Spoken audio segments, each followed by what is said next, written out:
ನಾಗಮಂಗಲದಲ್ಲಿ ನಟ Darshan road show ನಡೆಸಿದ್ದಾರೆ. Star Chandru ಪರ ದರ್ಶನ್ ಭರ್ಜರಿ ಪ್ರಚಾರವನ್ನ ನಡೆಸಿದ್ದಾರೆ. ಕಾಂಗ್ರೆಸ್ ಪರ ಬಂದಿರೋದಕ್ಕೆ ಒಂದೇ ಕಾರಣ, ಅದಕ್ಕೆ ಏನಂತ ಹೇಳಿದ್ರೆ ಚಲುವಣ್ಣ ನಮ್ಮ ಹಿಂದೆ ನಿಂತು ಸಹಾಯ ಮಾಡಿದ್ರು. ಕಳೆದ 2019 ಚುನಾವಣೆಯಲ್ಲಿ ಚಲುವಣ್ಣ ಅಂದರೆ ಚಲುವರಾಯಸ್ವಾಮಿಯವರು ನನಗೆ ಸಹಾಯವನ್ನು ಮಾಡಿದ್ರು. ಆ ಋಣವನ್ನು ನಾನು ಸಾಯೋವರೆಗೂ ಕೂಡ ಮರೆಯೋದಿಲ್ಲ. ಹಾಗಾಗಿ ಚಲುವರಾಯಸ್ವಾಮಿಯವರ ಸಹಾಯ 7 ಜನ್ಮಕ್ಕೂ ಕೂಡ ತೀರಿಸೋದಕ್ಕಾಗೋದಿಲ್ಲ. ಅವರ ಕೈಯನ್ನು ಈಗ ನೀವು ಬಲಪಡಿಸಿ ಅಂಥೇಳಿ ಸ್ಟಾರ್ ಚಂದ್ರು ಅವರಿಗೆ ನೀವು ಮತ ಹಾಕಿ ಅಂಥೇಳಿ ದರ್ಶನ್ ಮಾತಾಡಿದ್ದಾರೆ. ಇದೇ 26ನೇ ತಾರೀಕು ಬರ್ತಿರೋ ಲೋಕಸಭಾ ಚುನಾವಣೆಯಲ್ಲಿ ಕಾಂಗ್ರೆಸ್ ಅಭ್ಯರ್ಥಿಯಾಗಿ ಸ್ಟಾರ್ ಚಂದ್ರು ನಿಂತಿದ್ದಾರೆ. ಇವತ್ತಿಲ್ಲಿ ಬರೋದಕ್ಕೆ ಒಂದ್ ಕಾರಣ ಏನಂದ್ರೆ, ಕಳೆದ ಬಾರಿ ಚುನಾವಣೆಯಲ್ಲಿ ಚಲುವಣ್ಣ ಅವ್ರ ಹಿಂದೆ ನಿಂತು ನಮಗ್ ಸಹಾಯ ಮಾಡಿದ್ರು. ಆ ಋಣನ ಸಾಯೋವರೆಗೂ ನಾನು ಮರೆಯೋಣ.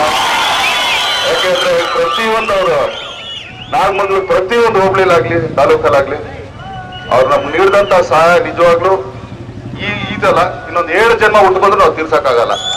ಆದ್ರಿಂದ ನಮ್ಮ ಅಮೂಲ್ಯವಾದ ಮತನ ಸ್ಟಾರ್ ಚಂದ್ರು ಅವ್ರಿಗೆ ಹಾಕಿ ಚಲುವಣ್ಣ ಅವ್ರ ಕೈನ ಬಲಪಡಿಸಿ ನಿಮ್ ಸೇವೆ ಮಾಡೋ ಅವಕಾಶನ ಮಾಡ್ಕೊಡಿ ಅಂತ ಎಲ್ಲರ ಹತ್ರ ತಲೆಬಾಗಿ ಬೇಡ್ಕೊಳ್ತೀನಿ. ಮಂಡ್ಯದಲ್ಲಿ ಮುಂದುವರಿದ ಚಾಲೆಂಜಿಂಗ್ ಸ್ಟಾರ್ ದರ್ಶನ್ ರ ಅಬ್ಬರದ ಪ್ರಚಾರ. ನಾಗಮಂಗಲ ವಿಧಾನಸಭಾ ವ್ಯಾಪ್ತಿಯಲ್ಲಿ ಕಾಂಗ್ರೆಸ್ ಅಭ್ಯರ್ಥಿ ಸ್ಟಾರ್ ಚಂದ್ರು ಪರ ಪ್ರಚಾರ ನಡೆಸ್ತಾ ಇದ್ದಾರೆ ದರ್ಶನ್. ಬೆಳ್ಳೂರು ಪಟ್ಟಣದಲ್ಲಿ ರೋಡ್ ಶೋ ಮೂಲಕ ಮತಯಾಚಿಸಿದ್ರು. ನಟ ದರ್ಶನ್ಗೆ ಸಚಿವ ಎನ್ ಚಲುವರಾಯಸ್ವಾಮಿ, ಅಭ್ಯರ್ಥಿ ಸ್ಟಾರ್ ಚಂದ್ರು ಸಾಥ್ ಕೊಟ್ಟರು. ಪಟಾಕಿ ಸಿಡಿಸಿ ದರ್ಶನ್ರನ್ನ ಕಾಂಗ್ರೆಸ್ ಕಾರ್ಯಕರ್ತರು ಬರಮಾಡಿಕೊಂಡಿದ್ದಾರೆ.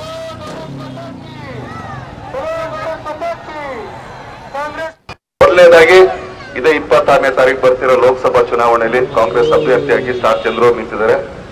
ಇವತ್ತಿಲ್ಲಿ ಬರೋದಕ್ಕೆ ಒಂದ್ ಕಾರಣ ಏನಂದ್ರೆ, ಕಳೆದ ಬಾರಿ ಚುನಾವಣೆಯಲ್ಲಿ ಚಲುವಣ್ಣ ಅವ್ರ ಹಿಂದೆ ನಿಂತು ನಮಗ್ ಸಹಾಯ ಮಾಡಿದ್ರು. ಆ ಋಣನ ಸಾಯೋವರೆಗೂ ನಾನು ಮರೆಯೋಣ.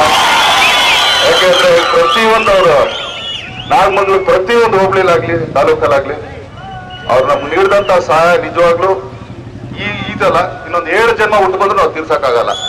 ಆದ್ರಿಂದ ನಮ್ಮ ಅಮೂಲ್ಯವಾದ ಮತನ ಸ್ಟಾರ್ ಚಂದ್ರು ಅವ್ರಿಗೆ ಹಾಕಿ ಚಲುವಣ್ಣ ಅವ್ರ ಕೈನ ಬಲಪಡಿಸಿ ನಿಮ್ ಸೇವೆ ಮಾಡೋ ಅವಕಾಶನ ಮಾಡ್ಕೊಡಿ ಅಂತ ಎಲ್ಲರ ಹತ್ರ ತಲೆಬಾಗಿ ಬೇಡ್ಕೊಳ್ತೀನಿ. ಬೆಂಗಳೂರಿನ ನಗರಪೇಟೆಯಲ್ಲಿ ಹನುಮಾನ್ ಚಾಲೀಸಾ ಹಾಕಿದ್ದಕ್ಕೆ ಯುವಕನ ಮೇಲೆ ಹಲ್ಲೆ ಮಾಡಿದ ಘಟನೆಯನ್ನ ಪ್ರಧಾನಿ ನರೇಂದ್ರ ಮೋದಿ ಪ್ರಸ್ತಾಪಿಸಿ ಕಿಡಿಕಾರಿದ್ದಾರೆ. ಕಾಂಗ್ರೆಸ್ ಆಡಳಿತ ಇರೋ ಕರ್ನಾಟಕದಲ್ಲಿ ಹನುಮಾನ್ ಚಾಲೀಸಾ ಹಾಕಿದ್ರೆ ಹೊಡಿತಾರೆ, ನೀವೇ ಯೋಚಿಸಿ ಅಂತ ರಾಜಸ್ಥಾನ ಸಮಾವೇಶದಲ್ಲಿ ಪ್ರಧಾನಿ ಮೋದಿ ಅಬ್ಬರಿಸಿದರು. वो तस्वीर है कांग्रेस के शासन वाले कर्नाटका की। कुछ दिन पहले वहां एक छोटा दुकानदार, उसको सिर्फ इसलिए बुरी तरह से पीटा गया, लहूलुहान कर दिया गया, क्योंकि वो अपनी दुकान में बैठे बैठे हनुमान चालीसा सुन रहा था। ये कांग्रेस की कर्नाटका की सरकार का काम देखिए। अपनी छोटी सी दुकान में एक गरीब आदमी भक्ति भाव से प्रभु हनुमान जी का स्मरण करते हुए हनुमान चालीसा सुन रहा था, उसको लहू लहान कर दिया गया। आप कल्पना कर सकते हैं, कांग्रेस के राज में हनुमान चालीसा सुनना भी गुनाह हो जाता है। कांग्रेस के राज में अपनी आस्था का पालन करना भी मुश्किल हो जाता है। प्रभु राम का मंदिर बने, प्रभु राम का प्राण प्रतिष्ठा का अवसर हो, मंदिर के लोग जाके रूबरू में आने के लिए निमंत्रण दे, सम्मान पूर्वक निमंत्रण दे, और पब्लिकली उस निमंत्रण को ठुकरा दिया जाए